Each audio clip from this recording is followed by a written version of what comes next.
welcome to Evan the Counselor Live. I'm Evan the Counselor. Damn, do we have an awesome show for you today. I got to interview one of my TikTok colleagues, Jesse Lyon, Lyon at Lyon Mental Health. Jesse is a licensed therapist. He's a professional hypnotherapist and dream interpreter. So he's doing some really unique stuff on social media. He comes from the psychoanalytic, psychodynamic perspective, and that traces all the way back to the earliest pioneers of modern psychology and therapy, Freud, Carl Jung. And for many years, we, as a profession, moved away from some of those old ideas about the subconscious mind and Freud, and sometimes looking back on it and judging people for their, as products of their time. But there really are, in my belief, some valid insights that we can draw. And some of the stuff is shockingly relevant today. And Jesse is a huge proponent of that. And I'm not a trained psychoanalyst. I'm not trained in psychodynamics. So it was really fascinating to learn more about that from him and talk about how relevant some of those original principles are today. So you really don't want to miss this conversation. We also talk about his niche, which is dream interpretation.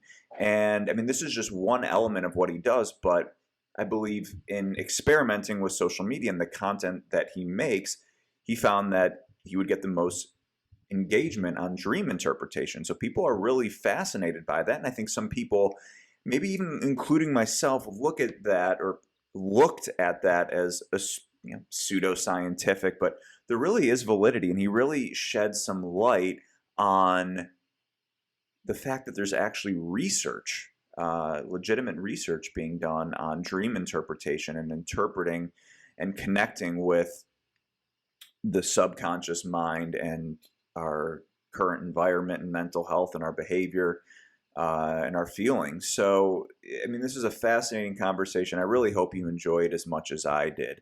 So that's coming up here. And just some house cleaning off the bat. We hit 600,000 followers on TikTok, which is awesome, another milestone. I'm super grateful for you all who tune in and who follow me on all the social media platforms. I really do mean that. So we're going to keep this thing going. Hopefully soon we'll hit 1 million and see where this takes us. Another thing, I'm doubling my efforts on my book, The Communication Formula. I'm getting close to that point where I feel like I'll be able to submit it to publishers. I've been setting boundaries for myself lately, right? I'm trying to practice what I preach and really try with, having more and more things going on in my life. And I think some of you all may be able to relate to, if I want to be more productive and be happier, healthier, I need to set boundaries for myself. And it can't just be this utter chaos. So I've really been trying to commit to that. And just like any behavioral change, it takes work, it takes time. And so really at the end of the day, I've been trying to dedicate at least 1 hour a day to working on the book. And I've been pretty damn good about it. And it's really paid off. Sometimes just doing a little bit of something a day, that really adds up. And I've made more progress in the last couple of weeks than I've had in probably a couple of years. So I'm really excited about that. Feel free to email me. I'm still giving out a sample copy of the book and giving out some free therapy guides that I do with my clients. So feel free to email me. And if you subscribe to my YouTube, podcast, Instagram, I will send those out. So just let me know when you do that. So without further ado, Jesse Lyon, professional hypnotherapist and dream interpreter. You could find him on his podcast as well, Tripping Off. And I got to be a guest on his podcast. He recently released that, so go check that out. Without further ado, here's Jesse Lyon. All right, here he is, Jesse Lyon. One of a kind, I would say. I think you've got the market cornered on dreams and dream interpretation and also hypnotherapy. So, I mean, right when I saw your account, I was like, wow, this is super cool. And I was really fascinated about that. So I'm super excited to have you on the show. How's it going today? Hey, thanks, Evan. Yeah, I kind of found my niche. If you talk to any of those big sort of TikTok gurus, they tell you, find your niche, find what people want. And little old hypnotherapy me stumbled into dreams and then never been able to get away, Oh, which I'm not complaining about, not complaining about at all. yeah, yeah. I mean, it seems like people have really taken to it. Um, yeah, and I could see why. I mean, that's for myself too. I find that really fascinating. And as a mental health professional, clients have asked me about that, and I'm like, like I think sometimes it's like fairly obvious. If you have anxiety about something, then you have anxiety about it, or it's like Sure, you can sure. kind of pull it out of them a little bit. But I'm super excited, and I have a list of questions to ask you about dream interpretation. So, Yeah, I'm looking forward to it, man. I think, back in the day when psychology kind of was really getting rolling with the psychoanalysts, like there was a lot of legitimacy to dream interpretation, but it's kind of fallen by the wayside. And so my sort of mission is to bring back the legitimacy of dream interpretation, not as spirituality. I get in a lot of fights with witch talk, who doesn't like me a lot because they're like, no, like, you can put a hex on someone and they show up in your dream. And I'm like, well, okay, so scientifically speaking, which I appreciate them following my stuff as much as they do, but my goal, my personal mission with my platform is I want to bring legitimacy and psychoanalytics back to dream interpretation because it is such a useful tool and it does have so much scientific validity even. I want to bring that back. awesome. Yeah, okay, I was curious about that. So it comes from the psychoanalytic tradition. Is that? Yeah, so most counselors have a modality or a theory from which they operate, right? You've Yeah. got the behaviorists, you've got the humanists, you've got the CBT folks, the existential therapists. I really gravitate towards psychodynamic therapy, which really comes from psychoanalytic therapy, right? Psychoanalytic being like Carl Jung and Sigmund Freud. And then psychodynamics sort of spinning off from that with Anna Freud and Karen Horney and all of them. That's my passion, and it deals a lot with the unconscious. That's really what differentiates it from the other theories. So yeah, like dream interpretation really comes from psychoanalytic, psychodynamic theory. Yeah, yeah, I've heard of all those obviously, but like I remember one of my favorite teachers um, when I was in grad school. She did a diagnostics class, and I always remember she said like that's her favorite. She's like, I'm a psychodynamic therapist, and I was always intrigued. What Yeah. I mean, is there more you could tell us about like psychoanalysis? I know you said where it's coming from, but what lens is it? You mentioned the unconscious, but what other lens or what makes psychodynamic different than just your regular therapy or CBT?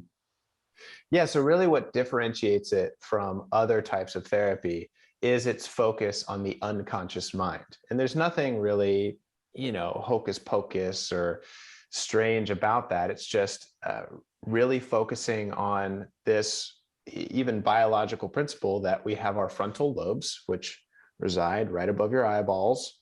And in the front portion of your brain, that makes all of your executive functioning. It's all of your conscious logical choices. But behind that, really the other 88% of the brain is unconscious. It happens automatically. And that includes your heartbeat, your digestion, your emotional regulation, your hippocampus, which is your memories, all of that stuff. You can't consciously control it. And so what psychodynamic theory really focuses on is how that part of your brain is operating and what it's really connected to.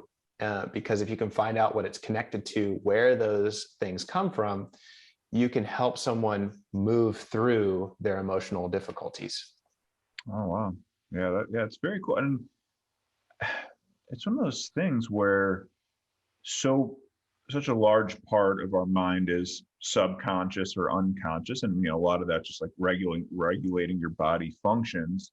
How much of our outside of the body functions and breathing, how much is like our psychological subconscious?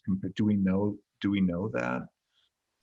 So there's a little bit of different thoughts about that because, if you've ever read any of the books like The Body Remembers, and stuff like that. I think that's Alice Miller, I believe. Gosh, I hope I'm not saying that wrong. But she's a psychodynamic therapist. And so the belief is you really can't say how much is psychological and how much is body, because if you've ever forgotten like your password to your computer and you're like, ah, I don't know what it is, but then you just sit down and you let your fingers type what they type, you can remember it.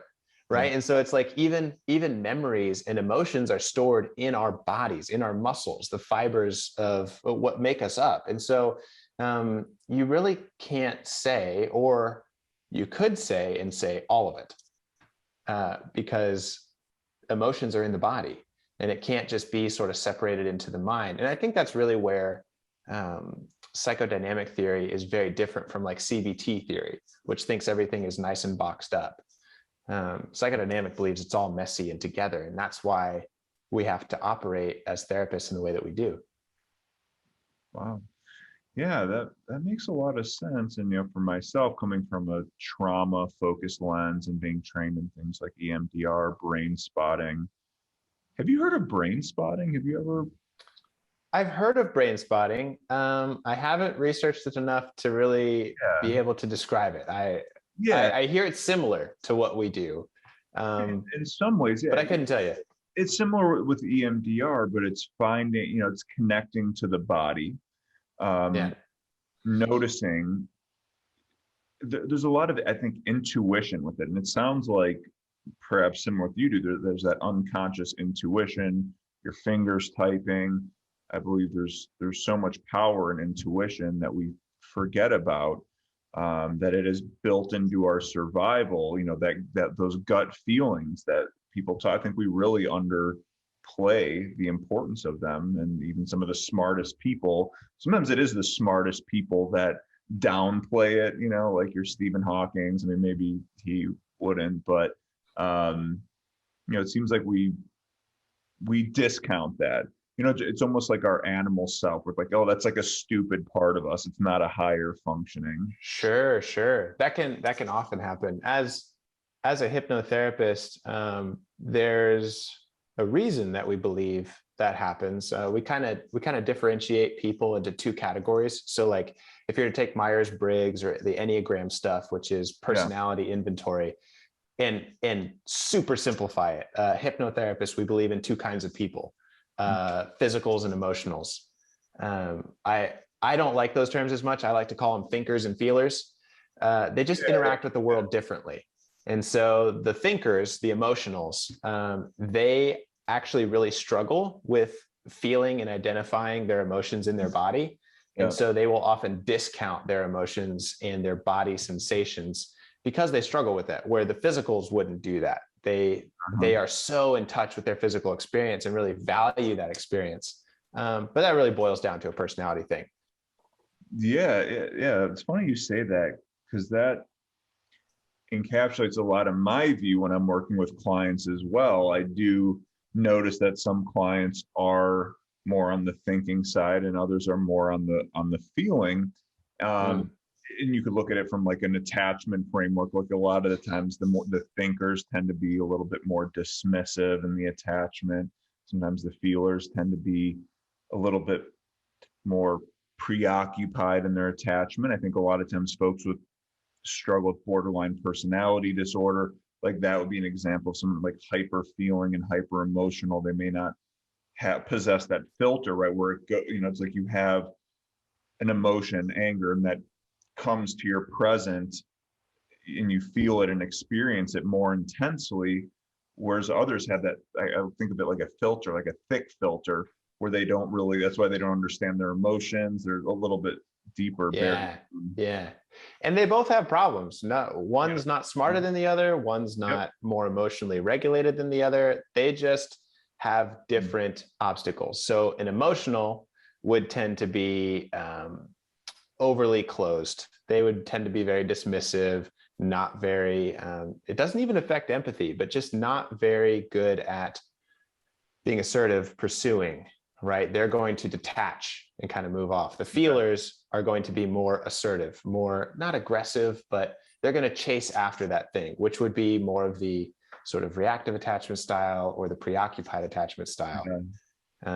So they're just different. And both of them, like even in their jobs, they do really well. Like you'll have thinkers and feelers as salespeople, and they'll both do very well in their jobs. They just approach it differently. Like we've had thinkers and feelers as presidents, and they both do their presidential job very well. Well, depending on what side you're on, but very much thinkers and feelers on both sides. Yeah.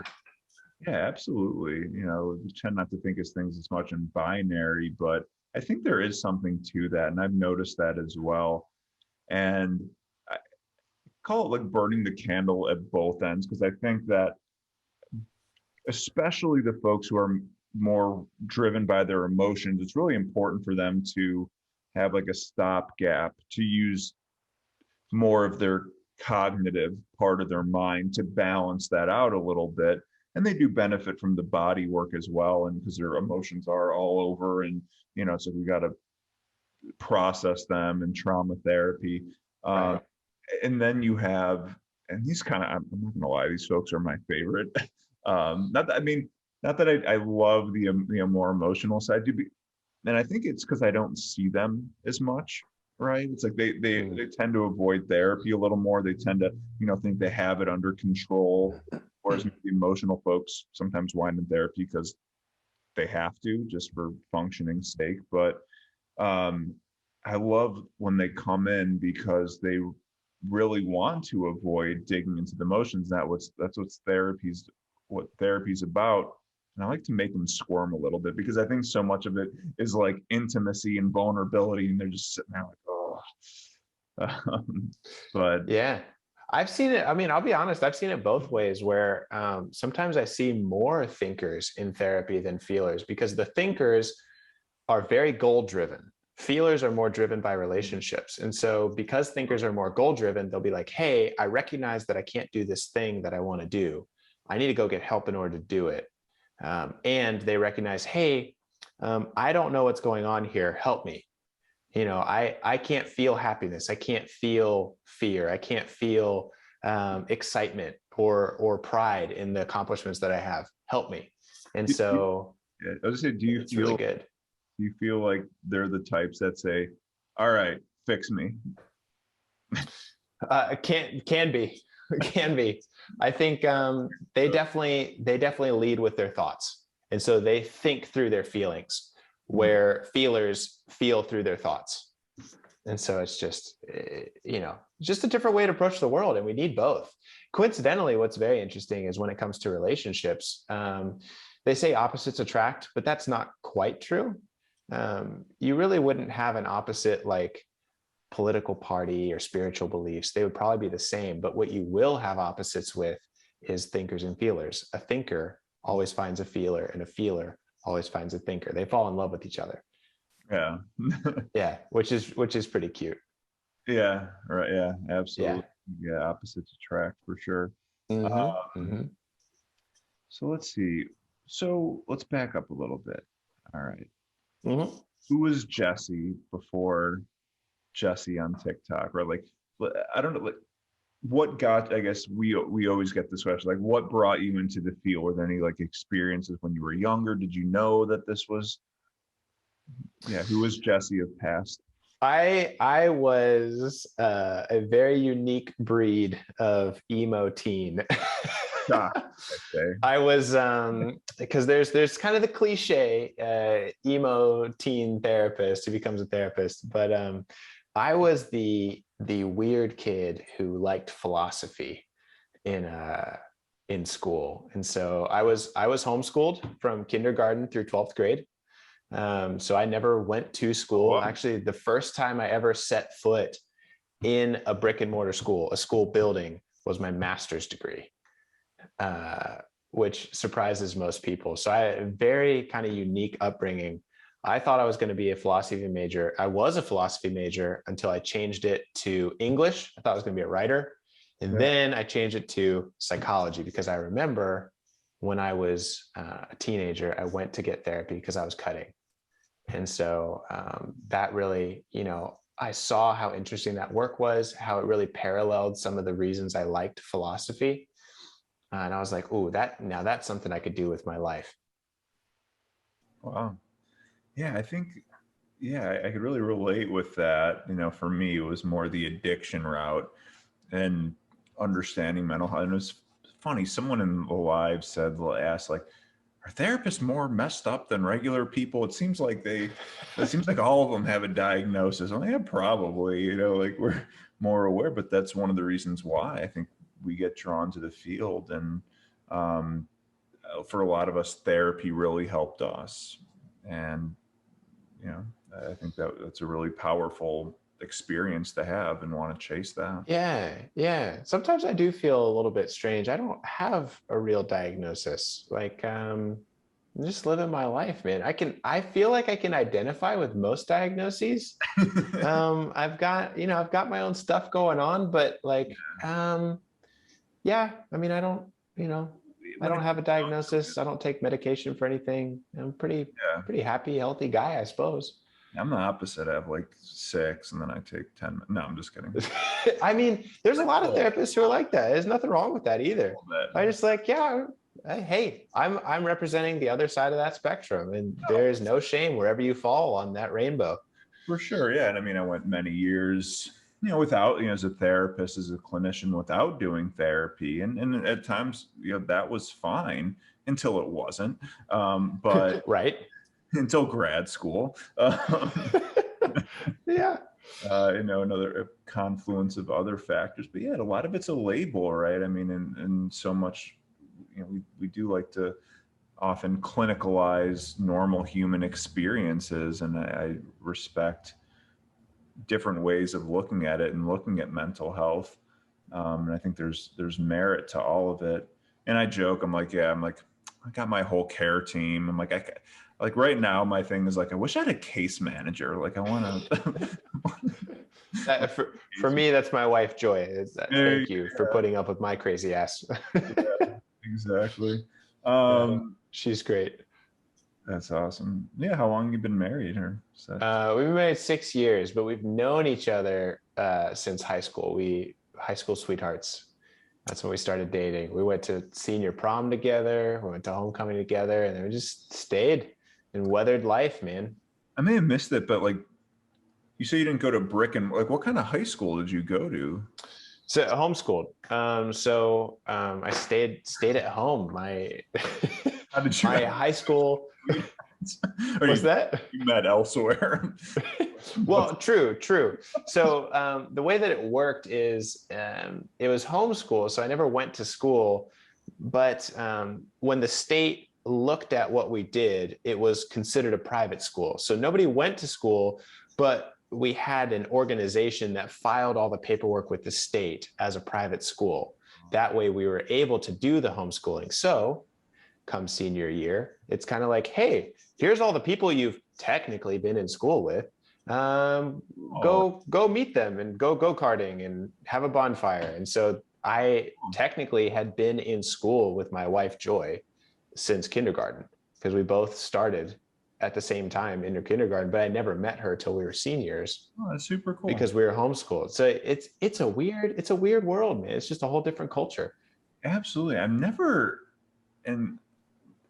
understood exactly. So with like homeschool, is it like your parents, or they brought in a teacher, or your parents literally, I mean, I was wondering, like, are these homeschool parents, like they know math and science and geography? Like, how does that work? So, God bless my mother. She's an electrical engineer, and she knows her math, she knows her science. Yeah. And so she taught us. I'm the oldest of four. And so Okay. she taught us when we were, kindergarten through elementary school. But then you get to middle school, and it really is, hey, here's your textbook. You've got a test on Friday. If you got any questions, let me know. So high school, my mom hits me with the physics book, like, here you go, figure it out. And so I think that's where a lot of my sort of self-sufficiency, my self-motivation comes from. It's like, I'm not looking for anyone to tell me the answers. I need to go find them and then tell everyone else what I find. That's my responsibility. It's been my responsibility since I was, 10. Yeah. Wow. Yeah. That's super. Yeah, that's super interesting. And I tell you, I got a heck of an education. I really appreciate it. Yeah, that's awesome. Well, Yeah. here's is a good time, and we just got a big bump of folks in the live. So for those who are just joining on TikTok live, we have Jesse Lyon. This is live. I'm not just playing a recording here for you. I am here. So Jesse is a clinical hypnotherapist and dream interpreter. So if you have any questions about hypnotherapy or dream interpretation, please post your question. We'll spend some time at the end and we'll see if we can get your question in. Thanks for the rose. So let's see, let's get back into dreamland. Love it. Let's see, I got my list of questions. So how did, it seems like it's a subconscious, a big part of the psychodynamic, Huge. Yeah. among other things. But like, how did it become dreams? How did you become the dream guy? So one lonely Tuesday afternoon. No, but basically, You had a what's that? you had a video go viral, and now you're the dream guy. Yeah, well, it kind of that solidified it, but I work in an office building with a lot of other therapists. I'm connected with a group practice. Well, it's not a group practice. It's a co-op called HD Counseling. It's the largest co-op in the state of Florida, owned by my buddy, Zach. And I'm walking down the hall, getting some lunch, refilling my water jug in between sessions. And, my buddy, Zach, the owner of the thing, and we do a lot of business projects together. He taps me on the shoulder. He's like, "Hey, I got a question for you." He's like, "Come here." He pulls me into his office. He's like, "You're good with this stuff, Jesse." He's like, "I had this dream. I want you to tell me what it means." I was like, "Zach, I don't know dreams. What are you talking? I'm not good at this stuff." He's like, no, trust me, you're good with this. This is my dream. I told him my dream. I'm like, "Dude, I don't know, but it feels like in a blah, blah, blah, blah, blah, blah, blah." And he just sits there with a deer in the headlight look. He's like, "Damn." I was like, "Oh, so that like kind of fits with you?" He's like, "Yeah, I got to think about that." And so then it got my juices churning, and I was like, "Okay, well, damn, maybe there's something to this." And a lot of what I do with hypnotherapy is based in imagery, because the way that I was trained is in what's called Ericksonian hypnotherapy, which has a lot to do with imagery and story. And so images and stories are a big part of what I already did. I didn't know that it lended itself naturally to dream interpretation. So that kind of kicked the ball rolling. Wow, fascinating. So hypnotherapy, I'm sure a lot of people are wondering, so, and I know a little bit about it, and people who have been trained in it. But what does that entail? If I come to you, how much of your practice as well is hypnotherapy? But if I come to you asking for hypnotherapy and we start to work on quitting smoking or dreams, or like, what is that like? Is it, do you have the watch with the, like, what is I do have a pendant. If people want to use a pendant and watch it swing, yes, I've done that. It's kind of fun because it's like it's a throwback to the old days. Yeah, So I want the real experience. yeah. Hey, come on in. We'll do it. I would love to. I would absolutely love to try it. It's fantastic. It's what most people don't know. Hypnotherapy is an incredibly diverse and rounded modality where it can be applied and adapted to any client. So I would say that now that I am certified in hypnotherapy and have been for years, there's not a session that goes by that I am not applying the principles. Now, I may not do formal trance, which is what we call it, but Yeah. I'm using methods from it in every session that I do because it's just part of who I am at this point. So a lot of people have questions about what it is, and I think a lot of people have questions because they see movies and they see Las Vegas stage magic, and it's not like that. Like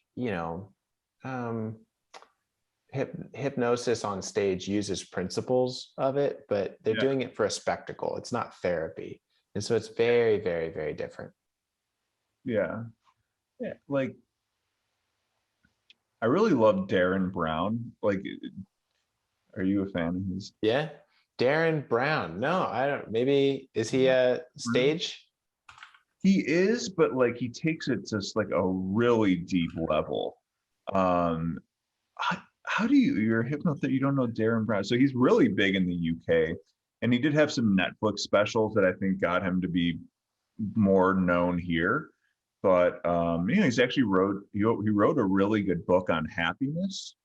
Oh Uh, yeah. Okay. Well, yeah. Look, I am on Google right now. Look at this guy. I Oh, mean, Darren Brown, happy. Okay. yeah, and he does. I mean, just like he's almost like he's like a David Blaine type because he's like a magician in Yeah. some ways, but it's like, but he's not like secretive about it. He's gonna do something that'll just blow your mind. And then I'll be like, all right, I'm gonna tell you how I did it.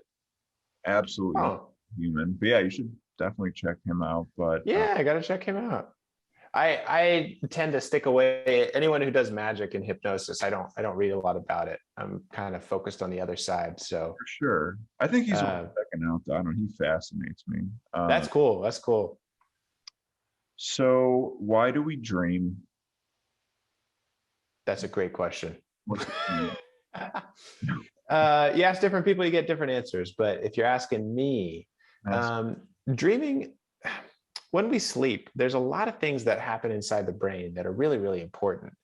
And it's important in order to sort of reset the brain and help kind of cleanse it from the stuff that's going on in the day. And I think the brain gets a bad reputation because people are like, oh, why do we have to sleep so much? Or why is my brain so stupid? And it's like, no, listen, your brain is incredible. Like the things that it can do, we can't even get close to. Because you think about a computer and you're like, well, computers don't need downtime. And it's like, yes, but a computer is doing something radically different from what your brain is doing. A computer is just storing information. It doesn't have to understand and give meaning to that information. We don't have computers that can do that. In order for you to give meaning to the information that you're absorbing, even now, Evan, while you're listening to me talk through the internet into your ears, there's a lot of computational things that are taking place, and that requires a lot of energy. You can't absorb information and process it at the same time.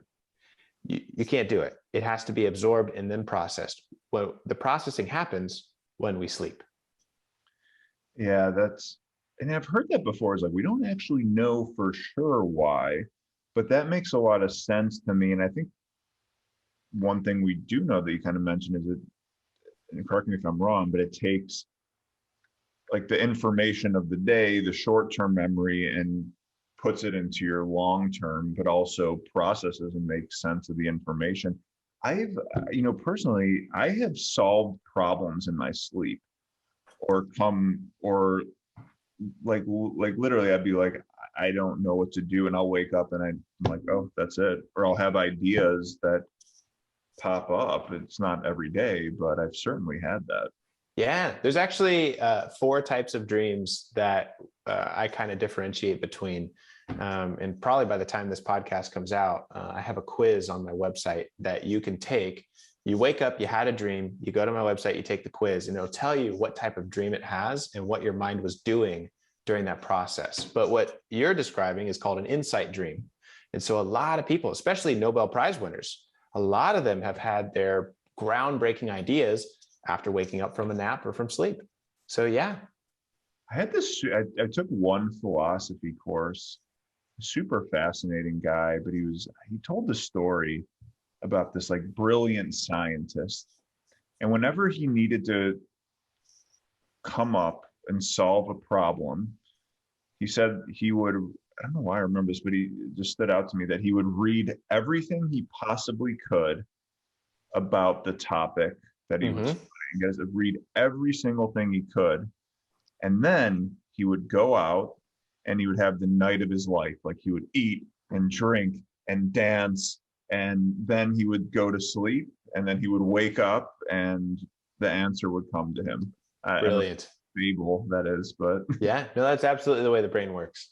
I mean, drinking doesn't help your sleep, so I wouldn't recommend that.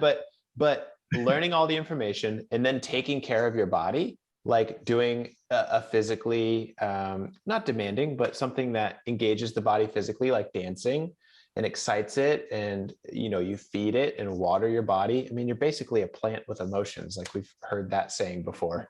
Yeah. And then you go to bed, yeah, your brain's going to do some awesome things while you sleep. That's how our bodies and minds are designed, so What about lucid dreaming? What's the yeah. So huge topic on my page, lucid dreaming. I've got a podcast episode out about how to lucid dream. So if anyone's interested, you can do that too. Definitely something I get a lot of questions about. But to sum it up, lucid dreaming happens when the frontal lobes are activated during the REM cycle of sleep. So REM being rapid eye movement, that's the dreaming part. That's when our brain is making new connections between information. Typically, the frontal lobes, that conscious part of the brain, is basically turned off when we're in REM sleep. When you lucid dream, you can actually activate your frontal lobes, and then you're thinking while you're dreaming. And so you're actually able to actively engage with your dreams because you're reasoning while you're also dreaming at the same time. It's a lot of fun, but it does kind of limit the effect of sleeping. So you're going to wake up a little bit more tired. I don't recommend it all the time, but it is cool. It's safe as long as you're getting good sleep. And they actually teach it to those who have PTSD and have traumatic nightmares. They'll teach them how to lucid dream in order to help kind of alleviate those night terrors. Wow. Yeah, I've only had it a few times. And I think when I had it, I was so tired because usually when I realize I'm dreaming, I just wake up. But I think in the Usually. times that happened, I'm just so tired that I'm like, well, I'm still here. I was like, let's see if I could fly. And Woo! Yeah, it's a oh, lot of fun. yeah. Oh, wow. That's super fascinating. It's a disruption of the normal cycles of sleep. And Yeah. so there's a couple ways that you can do it, but in order to do it, you have to disrupt the normal cycles. And so you were so tired that you disrupted the normal ebb and flow of sleep. And so you lucid dreamed. Yeah, I mean, how much better can you get? Like, It's pretty the fantastic. world is my oyster. It's like, Yeah, you do whatever you want. okay, so I want to talk a little about sleep hygiene and how important sleep is. Yeah, I guess let's start there. Why is sleep so important? Like having good sleep hygiene, like what does sleep do for us? Other than the processing and all that cool stuff, but for our conscious world, what does that do for us? Yeah, so we don't even know all of the benefits that sleep has, but the more that we research it, the more that we find out there's literally no part of our process as a human that is not benefited and affected pretty directly by sleep. It's insanely important. From a psychological perspective, really it's helping to do two things very, very much in particular. During REM sleep, it is helping make new connections between information. And then during NREM sleep, it is helping you deepen neural pathways. So that's two things: creating new connections and then solidifying information. Those are the two really important things psychologically that sleep is doing. Okay. So as the expert, what do you do for what is your sleep pattern? Do you do lucid dreaming? Do you go to bed at do you recommend going to bed at the same time every day? Gosh, it gets personal. I want to, yeah. I'm going to be exposed. Your money for your mouth. I want to know what the expert does. I want to know, what are you doing that I'm not doing? Fair enough. Fair enough, Evan. Okay. So I am not the best, but what I do is I drink a lot of water throughout the day. Very important. Very important to keep your brain hydrated. A lot of the water goes right to your head. So that's important. You ever got a headache from not drinking water? I mean, that should show you. So drink lots of water. Don't have sugar right before bed because it will give you nightmares. It will make you feel weird because the body sensations will be interpreted by the brain while it's dreaming. because of the blood sugar drop that inevitably happens if you're having dessert before bed. So I don't have any dessert before bed. I eat a nice meal a couple hours before I go to sleep, and then that's it. Drink water. I try and put my phone down a couple minutes before I go to bed. Don't be scrolling on your phone and then fall right to sleep. Give you nightmares. Interesting. And I try and go to bed at the same time, wake up at the same time. Those are the main things. Yeah. Oh, and a dream journal. Keep a dream journal. I do that. Yeah. Oh, yeah, that'd be cool too. Because yeah, it's sometimes hard to remember your dreams. You know, it's like you wake up and then it just kind of goes away. And then I notice like throughout the day, something will remind me. Mm-hmm. And then it'll just come back like, oh. Oh yeah. Yeah. Yeah. Remembering your dreams is actually not how sleep is intended. Remembering dreams is actually, it could be considered a sleep disorder. You're not supposed to remember. That's kind of the design of sleep, which is very interesting. Well, yeah. So I guess, you know, when it slips through the cracks, then we come to you and you're able to interpret. Yeah. So Got this little nugget, this little pearl from the unconscious. are there people that actually don't dream, or do they just not remember? So there are a couple studies that have people where they claim to not dream. They will put them in a sleep monitor, right? They'll document their sleep, and they will engage in REM sleep. And then they'll wake them up during the REM cycle of sleep. And usually when you wake someone up during REM sleep, they will remember their dreams immediately. But these few individuals, I think the study that I was reading, there were only 6 out of everyone they tested who, even when you woke them up during REM sleep, said, no, I don't remember anything. I wasn't dreaming. So the question then becomes, because sleep is so hard to study in some ways, are they not recalling, or do they engage in REM sleep without dreaming? So that being said, very rare. Humanity, those people, like, are they really human? Are they human? Did we catch an alien and we just didn't know? These are the deeper questions that my philosophy degree would have helped me with, but I studied psychology. Woe is me.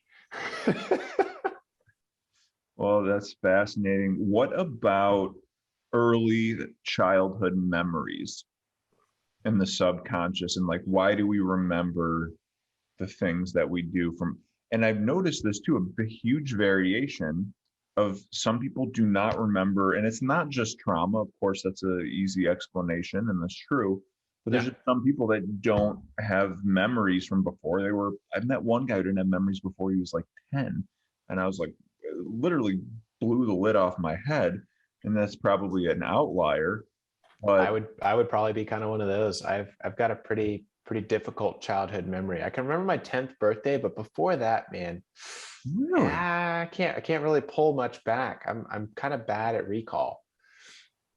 but like recognition, just stuff bring you back, like Usually not. Like anything before 10 really is foggy for me.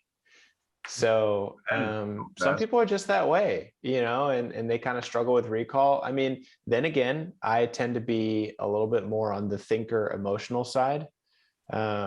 So feeling strong emotions in my body is not something I'm good at. So emotions are very much connected with memories. And so the way that we pull back memories and retrieve them is through emotions. So because I don't feel my emotions as strongly as a feeler, as a physical type person, my childhood memory is a little bit fuzzier than a physical.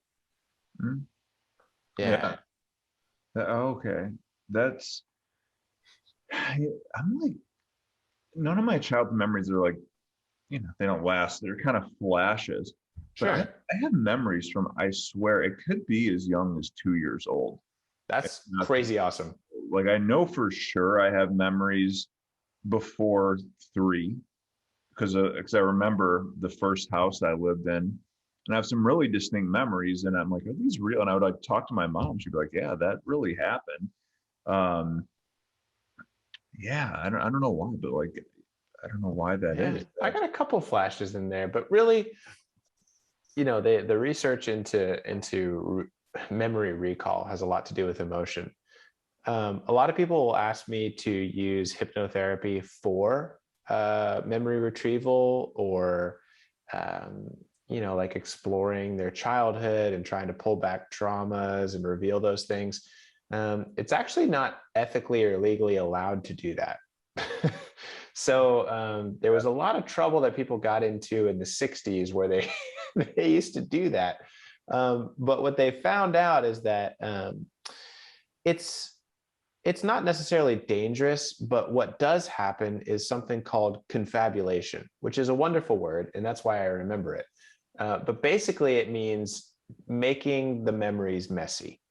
And so, as we know from studying the research, eyewitness reports tend to actually be pretty unreliable. Yeah. They can't remember what they were wearing, where they were, what they were carrying. And that's because during a sort of high intensity moment, the brain does not prioritize that type of information. And so it just confuses it, confabulation. So what happens with hypnotherapy is you try and go in searching for a trauma, right? Somebody comes, says, I think I have childhood trauma. I want you to help me find it. Well, if you go in searching for childhood trauma, you're probably going to find it, whether it's there or not, because the suggestion is that there is trauma. And so it's not an objective tool to go find it. It can get messy. That's why. I know there is a lot of stigma, and now that trauma therapy is becoming much more popular, Yes. recognized for better, Yeah. I think that's coming back up. And I think there's, a lot of the therapists who I know that are older practicing, they have that stigma against like new trauma memories that you didn't remember before, that maybe more new school folks weren't around for. And people ask that a lot of like I had a memory. What does that mean? Is that possible to have a trauma memory come that I forgot? And I mean, personally, I believe that's possible. I mean, what do you? Oh, absolutely. Yeah, absolutely it is. It's just not a good tool to use hypnotherapy for that. Yeah. What will often happen though, and this is just a fact of the brain, when we experience trauma, if the trauma impacts us so deeply that it threatens our functioning, right? We can't emotionally regulate properly. We can't eat properly. We can't go to the bathroom properly because of that memory. The brain will actually kind of cover it over like a scab. And so it will become sort of locked away and repressed, because the brain's like, listen, we can't function and remember this. So we're going to lock this away. It's a defense mechanism. So you can get it back, but the way to get it back is not through hypnosis. It's through helping a person become stronger. And as they become stronger, more resilient, they work through their present problems, the brain says, oh, we're ready to remember this now. We're in such a stable place that we can bring these things back to the front. And what you'll see is people will, as you've experienced, Evan, they'll be like, I just had this pop into my head, because they're getting better. And they're like, their mind is like, okay, we're strong enough to handle this repressed memory now. Boom, here you go. And then it's like, oh my gosh, I got to talk to Evan, the counselor, about this repressed memory. Just came to the forefront here. That's how the brain works. Yeah, and I've noticed with that, I think I've had that happen where maybe it's not necessarily a traumatic memory, but it's just the memory that I forget, so why not with a traumatic memory too? Like, and it's usually like, there's a key that unlocks the door. There's something I see, or a smell. I mean, that's a big one too. I'll smell, and they'll bring a memory right back up that I never thought about before. So I think it makes sense, but I think some of the older therapists have a stigma, and they're like, we're not touching that. Yeah, I think they do. It's kind of unfortunate, because that past stuff is a huge part of psychodynamic and psychoanalytic therapy, which is my go-to. So my biggest question, and I wanted to ask you this for a while, and I want to phrase it the right way. I would say, even in the field, I get around in the field, right? I like, I do specialize in some things, but I'm fascinated by it all. But I don't really stumble too much on dream interpretation, and even psychoanalysis, right? They're like, it's like everyone wants to cancel Freud for some. I love Freud. Yeah, I I'm love Freud. gonna say it. Damn it, I love Freud, and I'm not gonna. Freud's my boy. He's got a lot of things wrong with him. He stole a lot of his work from other people. He had a lot of. He was very heavily criticized for his scientific method. He only treated women because of hysterical disorder, stuff like that. But he was also a product of his time too, and he put together information that really kind of kickstarted a lot of cool stuff. So I appreciate Freud, and I read a lot of Freud, but I do take him with a grain of salt too. So I'm not just going to say everything Freud does is amazing. Well, yeah, I think there's some of it that's like pretty out there, but then there's some stuff that's still very relevant today and very insightful that no one, has thought about, with like the fracturing of the mind and the different parts of ourself. And I could see those things. Oh, look at that. The fracturing of the mind. I have tattoos about that. Yeah. Yeah. So I think there's some stigma even in mental health about psychoanalysis and Freud. And I know that it is very popular in some places like New York. And I mean, you go through these really in depth, it's like its own culture. Like you guys, psychoanalysis. And it's super cool. And I think it's relevant. I would love to do like one day do a psychodynamic training. I would be super down for that. Now that brings me to dream interpretation. Okay. Right. So now we're going another level into uncharted territories for the rest of us mental health professionals. And buckle in. I'll be totally honest with you. I mean, I believe there's something to it for sure. I mean, I think, and sometimes it makes a ton of sense, right? Like I mentioned earlier, I'm having anxiety about work in my dream, and okay, well, you have a lot of anxiety and stress around work. And then of course there's going to be deeper things, right? And I think your average person would look at that and be like, oh, it's like a horoscope or a pseudoscience. But you always mention your facial, but you mention a lot of research, right? Like in your TikToks, you're like, this is what the research says. The research. I didn't even know there was research on dream interpretation. I'm super fascinated. How do you do research on that?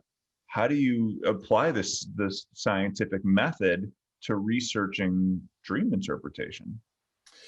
Yeah, so there's a lot of different stuff to it. I mean, it's like saying, how do you research psychology? Well, there's so many facets of it and different ways that it can go that I encourage people to kind of look it up, like look at the research on sleep, look at like what they're doing with dreams, how they're even finding ways to map dream images while people are sleeping, and they'll wake them up and be like, hey, were you dreaming about this? And they're like, yeah.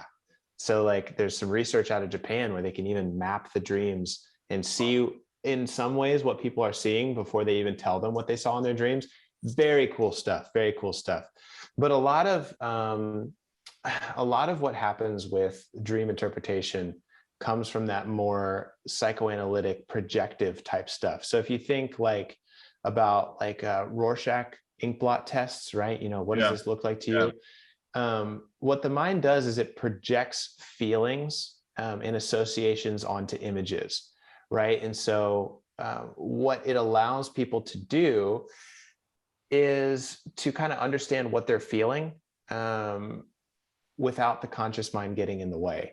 So when you're dreaming, because your conscious mind is kind of turned off, it brings with you these images, and it allows the opportunity to explore the unprocessed feelings without that criticism of the mind.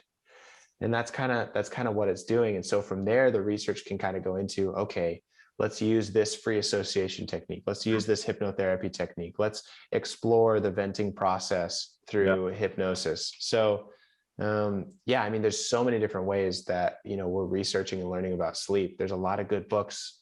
I do, like I kind of mentioned in the beginning of the podcast, get into a lot of trouble with spirituality TikTok and witch talk, who gets upset with me because they do take the more metaphysical approach. And I really respect that too.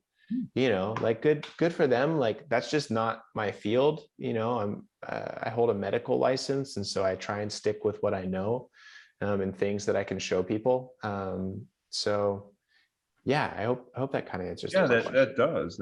Cool. I just couldn't concept like how. Yeah, and like I said, my huge goal is to legitimize dream interpretation. Like, yeah, we can learn things from this. We can do this Yeah, in a scientific sort of reproducible way. yeah, no, that's super fascinating. That does answer my question. All right, Cool, are you cool. willing, coming to the end here, are you willing to interpret one of my dreams really quick?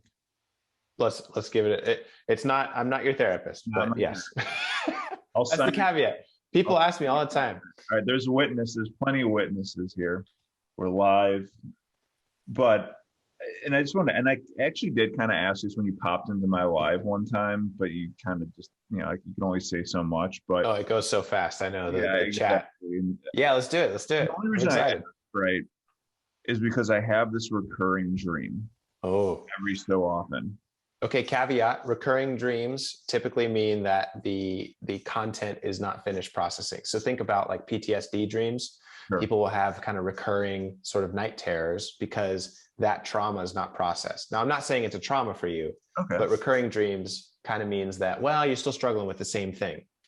It's not the exact, but it's not like the details are different, but the Usually, yeah. series of events are the same, and the circumstances are the same.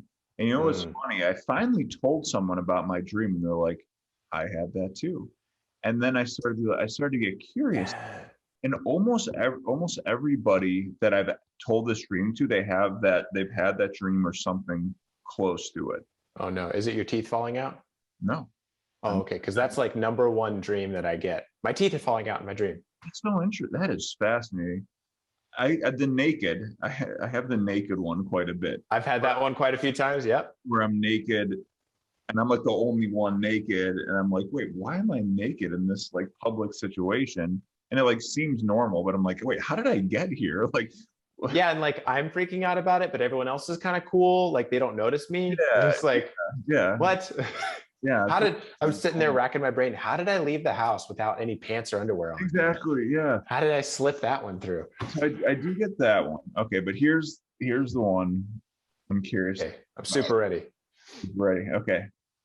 So it always comes back to high school. I'm always, Ooh. I have so many dreams, never in college. It's always my hometown, my high school, not even junior high. It's always high school. Mm. I'm back there. And sometimes it's like, sometimes like I'm in high school, but it's like, like in a dream where I'm in my room, but it's like totally different, but somehow Yep. I'm in my room. Yeah, very common. But sometimes it's really vividly like my high school. It's like mapped out. And the theme is I'm back in high school, but I'm my age. I'm not so I'm going back to high school. I'm my same age. I have my master's degree, but for some reason I have to go back and complete a semester. And I don't know. It's usually because like there's been a failure. We realize we made a mistake on your transcript. It's never like that. Like someone says that, but like I'm just in the situation. I'm like, oh, I got to do that semester, right? And so the dream starts. I'm at the beginning of the semester. Then all of a sudden, I'm at the end of the semester. I'm like, all right, I've done good in all my classes. However, battery's gonna die. However, at the end of the semester, I realize I totally forgot to go to this one class. I went to the first, but I totally forgot about this class. And now I have the final coming up. How am I going to pull this out of my ass? Because otherwise, now I'm going to have to take a whole nother semester.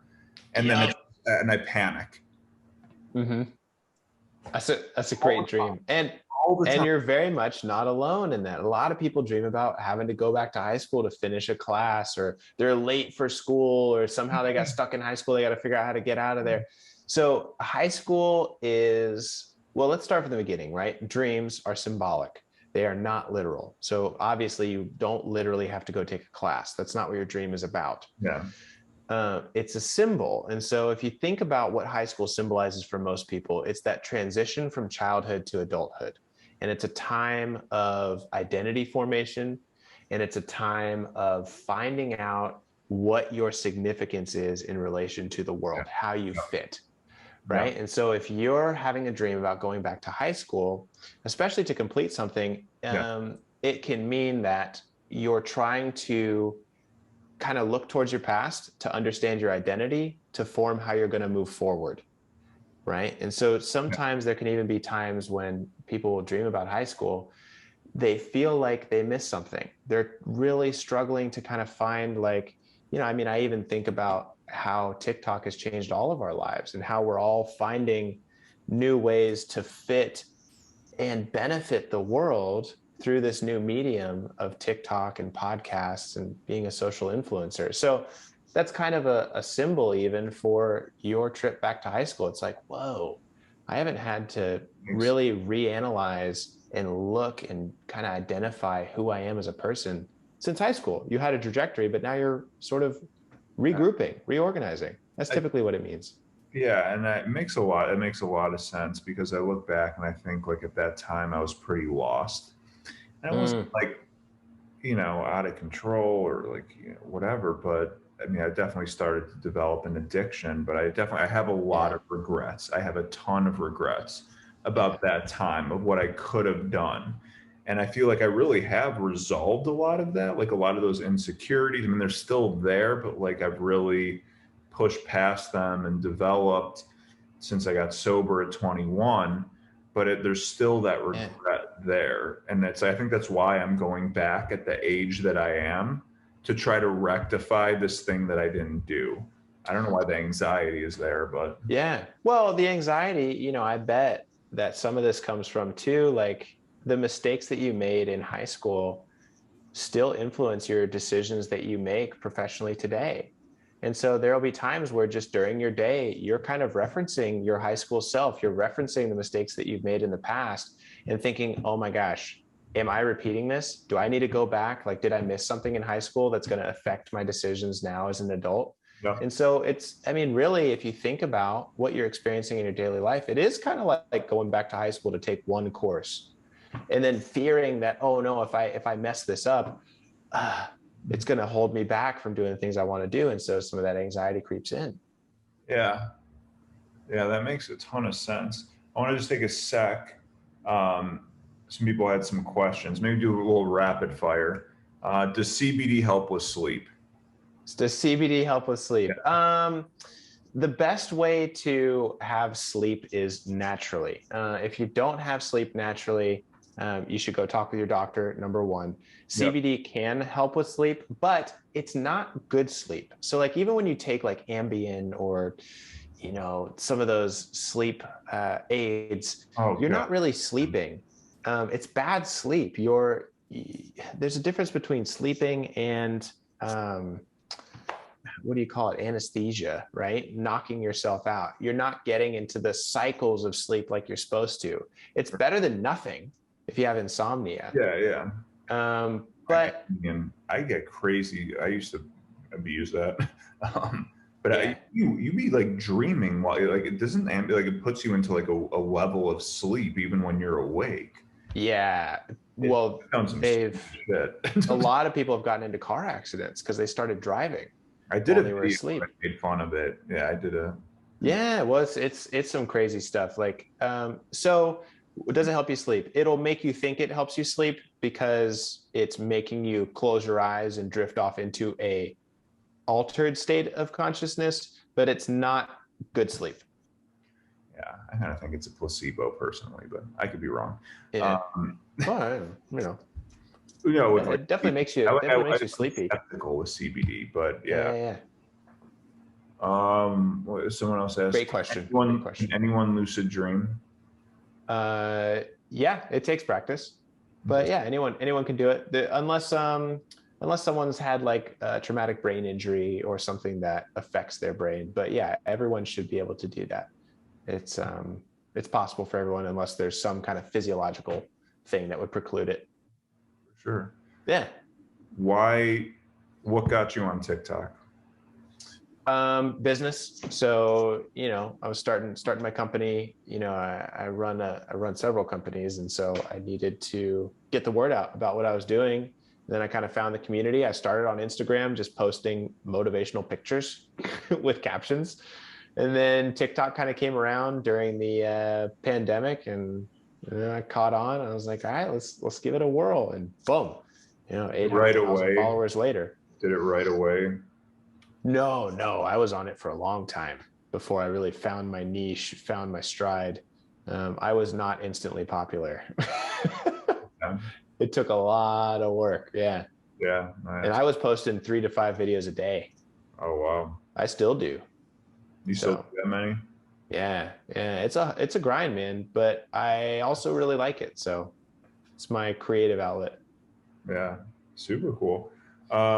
You mentioned a couple books. Any other literature for people like that you recommend? I'm gonna sit down one of these days and just make a Amazon like playlist kind of Yeah. on my website. There's a lot. I can't really Yeah. name them off the top of my head, but I really need to do that. I've got a lot of information on my website. You can check it out. I get asked Um, that a lot, and I'm always like, I don't know. there's so many good books. I've read a lot of Freud and a lot of Carl Jung. Highly recommend them. For sure. They're very heavy, very difficult to get through. There's some easier ones. I'll take time to make that link. Freud for Dummies. Like I can. It's not the same. No, you got to read. I've read The Interpretation of Dreams. It's a great book. Here. Yeah. Very cool. So if there's one book that I would recommend, go read Why We Sleep. Wonderful book. Why we It's very helpful. It will blow your mind, and it will almost make you paranoid about getting enough sleep because you're like, oh my gosh, I didn't know it was so important. I did hear one. It was on the male Oprah, Joe Rogan, but he had this like sleep expert. Do you know what? The male Oprah. That's great. Yeah. Cool. Yeah. So You're right, though. do you know what I'm talking? There's a sleep expert on there. Maybe I'll send you the podcast, but it was fascinating. I mean, he talked about how important it is, like the connection with Alzheimer's if you don't get enough sleep. Kind of it's like Margaret Thatcher and like Ronald Reagan, who like notoriously would sleep like 4 hours a day. So yeah, that was really eye-opening podcast. It might have been the guy who wrote that book, Why We Sleep, because he's done a lot of public speaking stuff. I'll look into it. It might be the same guy. Let me know. And what's your long game? My long game? Man, well, you heard it all throughout. Like, I want to destigmatize dreams and hypnotherapy. I think both of those get a bad rep, and they are incredibly important. Long game is I'm going to keep talking about this stuff. I'm going to do more and more social media things. I think I'm going to leave a lot of, not all of it, but some of the private practice stuff behind while I focus on speaking, like TED Talks, those kind of things. Like that's where I'm headed. That's my my job. It feels like what I'm gifted for. It feels like what I'm here for is to help educate and help people appreciate what their mind is trying to tell them. Yeah. I mean, it's clear you have a passion for it. I mean, it's clear that you love it and the content and your videos. So I could really see that for you. And I don't see too many other people who like really hammer focus on it or that vocal. I'm sure they're out there in hypnotherapy, but you're a good face for it. Well, thanks, man. I appreciate that. That's really nice. Content's awesome. It hit right away. But yeah, is there anything else you wanted to leave us with, or any words of wisdom? Or? Man, oh man, so many words of wisdom. You're saying no. The words of wisdom I'll leave you with is what I really want people to understand is I know emotions can seem crazy and I know they can seem scary, but what I really want people to understand is that the emotions that you have are trying to tell you something. Your body is not against you. It's just misinterpreted. And so really, if you can take that message, that one phrase, your body's not against you, it's just misinterpreted, and kind of run with that. Like, I know that you're afraid. I know that you have nightmares. I know that you have anxiety sometimes, but the solution is not to ignore those things that you feel. It's to understand where they come from and care for your mind and your body, because they're calling out to you. They're giving you messages. They're giving you insight into the answers that you're looking for. You just have to listen and take the time to understand. Damn. Right between the eyes, man. Right. And hey, I coming in strong, man. You just did that. Tell it like it is. Did that just come from your head? That was like some profound shit right there. Kind of. I don't know. Oh, remember philosophy. That was my original. Yeah. That was my original field of study. You're a great orator. But well, thank you. That was awesome. Like that. I appreciate that. Thanks for having me on the show, man. This has been great. Thanks so much. All right. We'll see you later, buddy. All right. Until next time. Bye. Time.